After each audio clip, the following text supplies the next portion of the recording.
शेणकूट म्हणजेच कावडंग यापासून liquid fertiliser कसं बनवायचं ते पाहणार आहोत। खूप फायदेशीर असतं प्लांटसाठी। कसं बनवायचं पाहूया।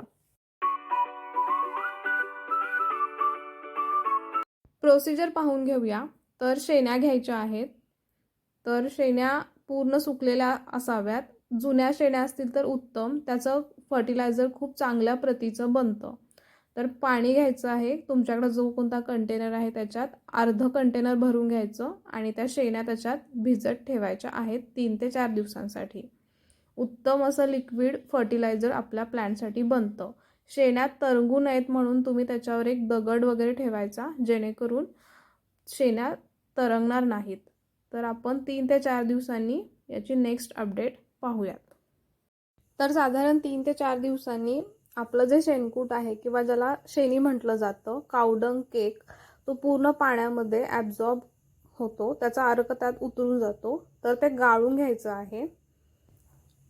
तर गाळून घ्यायचं ते मिश्रण पूर्णपणे, आणि जे शेणकूट त्याच्या खालती राहतंय ओलसर असं, त्याच्यापासून आपण शेणखत बनवू शकतो। सॉलिड फॉर्म मध्ये मॅन्युअर बनवू शकतो आपण, कावडंग मॅन्युअर ज्याला म्हटलं जातं। तर डिकंपोस्ट करून घ्यायचं हे शेणकूट, आपण त्यापासून शेणखत बनवू शकतो। तर हे वेस्ट होत नाही। तुम्हाला जर प्लांटला हे डायरेक्टली असंच द्यायचं असेल तर तुम्ही सूर्यप्रकाशामध्ये 1-2 दिवस ते ठेवायचं, थोडं सुकवून घ्यायचं आणि प्लांटला तुम्ही डायरेक्टली देऊ शकता। पण डिकंपोस्ट करून दिलेलं केव्हाही उत्तम काम करतं प्लांटसाठी।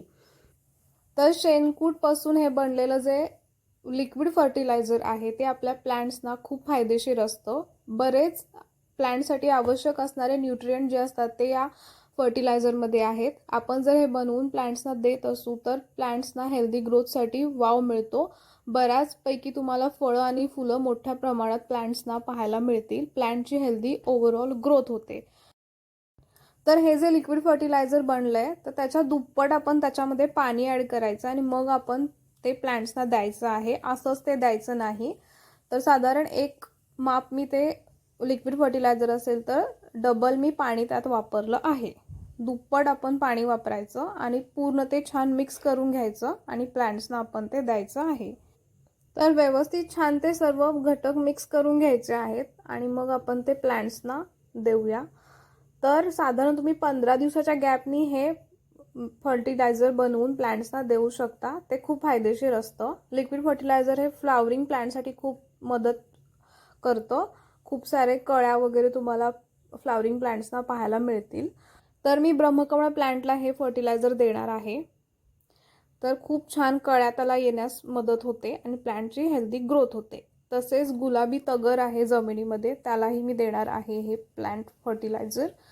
तसेच आपल्याकडे बरीचशी इंडोर प्लांट असतात, त्याला सुद्धा आपण ते देऊ शकतो। फक्त काही ठराविक फुलझाड फळझाडांनाच ते द्यायचं नाही, आपल्याकडे बाकीचे सुद्धा प्लांट्स असतात, त्यासाठी सुद्धा हे फर्टिलायझर जे आहे ते फायदेशीर आहे।